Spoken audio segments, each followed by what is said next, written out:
एक बड़ी शिक्षक भर्ती का विज्ञापन जारी कर दिया गया है। इस वीडियो में हम लोग बात करेंगे कुल कितने पोस्ट पर ये वैकेंसी होगी। प्राथमिक स्तर और टीजीटी दोनों के लिए वैकेंसी है। चाहे आप बीएड किए हुए हो या फिर बीटीसी या फिर डीएलएड कुछ भी कोर्स किए हुए हो, आप दोनों पोस्ट के लिए पात्र हैं। साथ ही कितनी सैलरी है, एज लिमिट क्या है, एज में रिलैक्सेशन कितना है, साथ ही आवेदन कब से लिए जाएंगे, सैलरी कितनी मिलेगी, इन सब के बारे में डिटेल में चर्चा होगी। तो बिना किसी पार्ट को स्किप किए हुए अगले कुछ मिनट्स के लिए इस वीडियो के साथ बने रहिएगा। नमस्कार दोस्तों, मेरा नाम है नीरज और आप देख रहे हैं करियर बिट यूट्यूब चैनल। अगर आप इस चैनल पहली बार विजिट कर रहे हैं तो इसको सब्सक्राइब जरूर कर लें, क्योंकि शिक्षक भर्ती टेट सीटेट से संबंधित महत्वपूर्ण खबरें यहाँ पर दी जाती हैं। DSSB यानी दिल्ली सरकार के द्वारा दिनांक 12 मई 2021 को ऑफिशियल नोटिफिकेशन शिक्षक भर्ती के संदर्भ में जारी किया गया है, जिसे आप स्क्रीन पर देख पा रहे हैं। आवेदन 25 मई 2021 से लिए जाएंगे और अंतिम तिथि 24 जून 2021 निर्धारित की गई है। सबसे पहले बात कर लेते हैं कौन कौन से पोस्ट पर यह वैकेंसी जारी की गई है। यहाँ पर आप देख सकते हैं टीजीटी यानी ट्रेंड ग्रेजुएट टीचर, हिंदी के लिए मेल के लिए अलग और फीमेल के लिए अलग अलग वैकेंसी आई हुई है। इसके साथ ही अगर बात करें नेचुरल साइंस कि मेल फीमेल के लिए टीजीटी यानी ट्रेंड ग्रेजुएट टीचर की वैकेंसी है। इसके अलावा मैथमेटिक्स की फीमेल और मेल दोनों के लिए अलग अलग है। सोशल साइंस के लिए मेल फीमेल टीजीटी की वैकेंसी अलग अलग है। इसके अलावा आप देख सकते हैं बंगाली लैंग्वेज के लिए भी मेल कैंडिडेट के लिए ट्रेंड ग्रेजुएट टीचर की वैकेंसी आई हुई है। साथ ही अगर बात करें तो प्राइमरी में भी असिस्टेंट टीचर की वैकेंसी के लिए विज्ञापन जारी किया गया है और साथ ही साथ नर्सरी में भी असिस्टेंट टीचर यानी जो एनटीटी कोर्स किए होते हैं उनके लिए भी विज्ञापन जारी किया गया है। यहाँ पर आप देख सकते हैं एलडीसी यानी लोअर डिवीजन क्लर्क के लिए भी वैकेंसी है और इसके अलावा आप देख सकते हैं हेड क्लर्क की वैकेंसी है और असिस्टेंट टीचर प्राइमरी अलग से इनके लिए निकाला गया है और साथ ही साथ आप देख सकते हैं पटवारी की भी वैकेंसी है। और अगर सभी वैकेंसीज को जोड़ दिया जाए तो लगभग 7,500 के आसपास ये वैकेंसी है। तो एक बड़ा वैकेंसी माना जाएगा, क्योंकि इस समय जहां राज्यों के द्वारा वैकेंसीज नहीं निकाली जा रही है, इतनी वैकेंसी भी इसको अधिक ही माना जाएगा। अब चलिए अलग अलग मिनिमम एजुकेशनल क्वालिफिकेशन टीजीटी और प्राइमरी या फिर अन्य वैकेंसीज के लिए क्या कुछ रखी गई है, इसके बारे में चर्चा कर लेते हैं। सबसे पहले बात होगी फीमेल टीचर हिंदी सब्जेक्ट के लिए ट्रेंड ग्रेजुएट टीचर यानी टीजीटी के लिए। तो यहाँ पर देखिए फीमेल हिंदी में 551 टोटल सीट हैं, जिसमें से ईडब्ल्यूएस के लिए 26, अनरिजर्व के लिए 310, ओबीसी के लिए 91, एससी के लिए 39 और एसटी के लिए 85 निर्धारित किया गया है। यहाँ पर आप पूरा स्क्रीन पर देख पा रहे होंगे।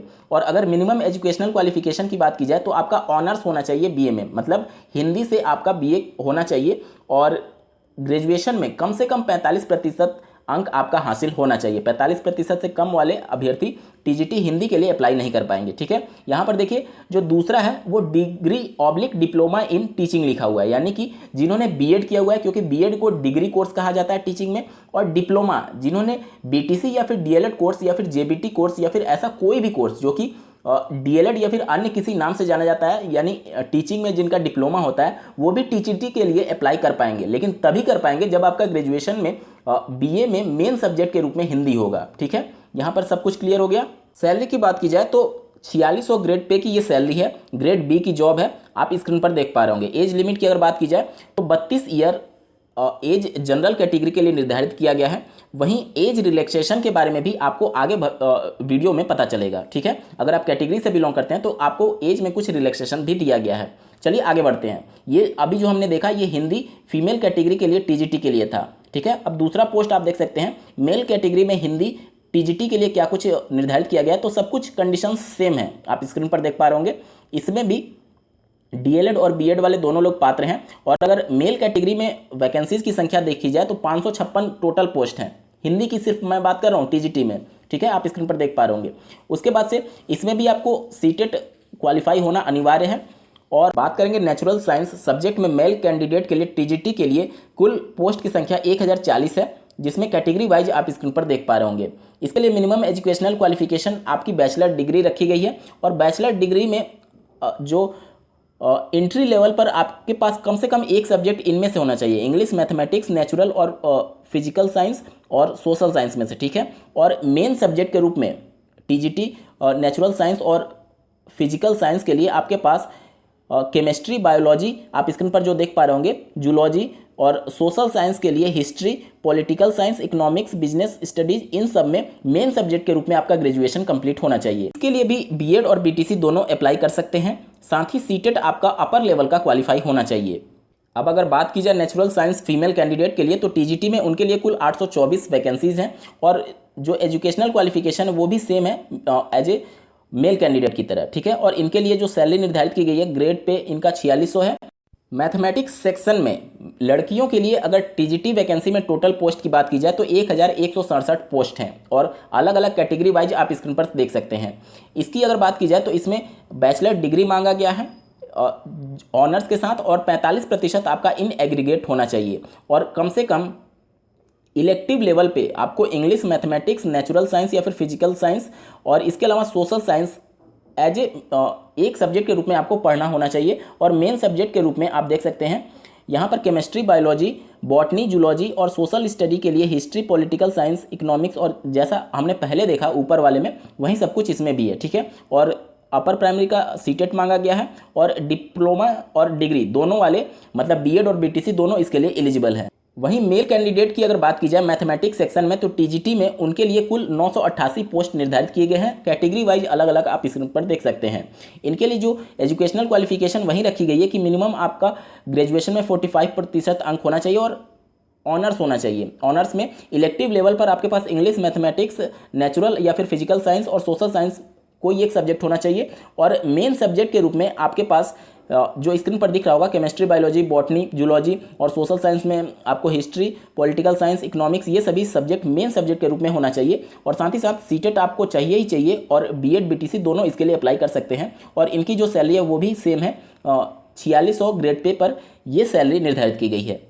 साथ ही अगर बात की जाए सोशल साइंस मेल कैंडिडेट के लिए तो उनके लिए जो टोटल वैकेंसीज है वो 469 है टीजीटी पोस्ट के लिए, ठीक है। यहाँ पर इनके लिए भी एजुकेशनल क्वालिफिकेशन वही है। मेन सब्जेक्ट के रूप में आपका इकोनॉमिक्स, बिजनेस स्टडीज़ ये सब होने चाहिए। साथ ही साथ अगर बात की जाए सीटेट भी आपको चाहिए और डिग्री और डिप्लोमा दोनों यानी बीएड, बीटीसी दोनों अप्लाई कर सकते हैं। बात करें अगर trained graduate teacher social science female candidate की टोटल पोस्ट की तो उनके लिए 662 पोस्ट निर्धारित किए गए हैं। कैटेगरी वाइज आप स्क्रीन पर देख पा रहे होंगे और उनके लिए भी एजुकेशनल क्वालिफिकेशन वही है एज ए जैसा हमने ऊपर देखा है, ठीक है। और बीएड, बीटीसी दोनों अप्लाई कर सकते हैं। सीटेट भी मांगा गया है अपर प्राइमरी का।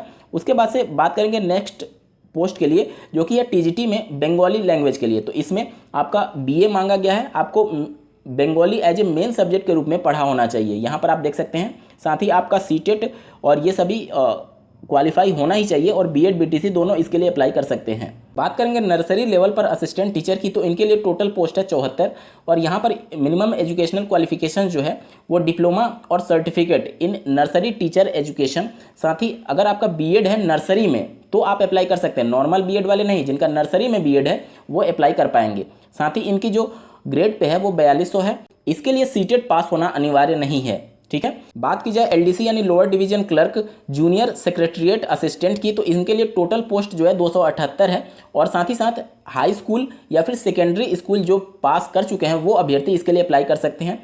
साथ ही आपको टाइपिंग स्पीड भी आनी चाहिए। इंग्लिश की बात की जाए तो 35 वर्ड पर मिनट और अगर हिंदी की बात की जाए तो 30 वर्ड्स पर मिनट कंप्यूटर पर टाइपिंग स्पीड मांगी गई है।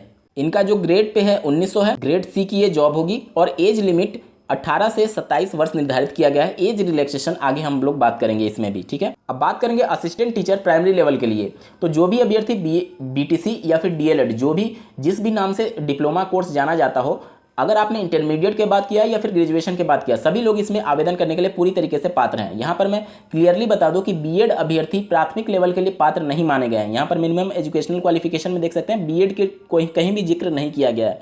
तो DSSB के द्वारा बीएड अभ्यर्थियों को प्राथमिक में मौका नहीं दिया गया है। और यहाँ पर मैं बता दूँ कि यहाँ पर प्राइमरी लेवल का सीटेट आप क्वालिफाई होने चाहिए, ठीक है।